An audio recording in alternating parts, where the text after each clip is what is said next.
Hello there. Okay. The yeah, I'm jumping in. Last night I came down with a temperature.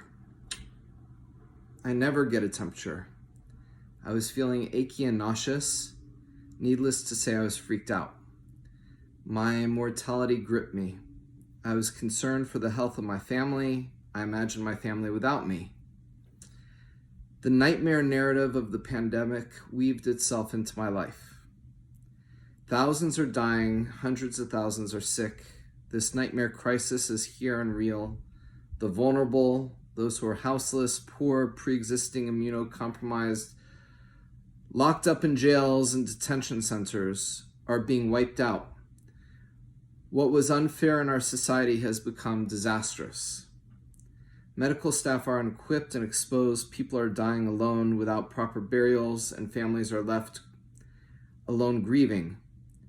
This is the national story we are living through, a story of shame, oppression, and degradation. Well, on a personal level, my fever was gone in the morning. I think it was something I ate that day. We have been quarantining the past 3 weeks, and I don't even leave the house to go shopping. We only go on our daily walks. So I'm staying in this state of being until the virus passes over. So back to the national story. This is how we begin the ritual of telling the story at the Passover Seder. We begin in shame, and we end in praise. We are in the midst, though, of the shame of this pandemic story. Eventually, we will have to move forward and make meaning out of the meaningless just in order to survive. It is hard to imagine ending in praise. I can't envision a place of praise. It's like the prohibition of comforting the mourner while their dead is laid out before them. What I can do, however, right now is self-care, which I am doing.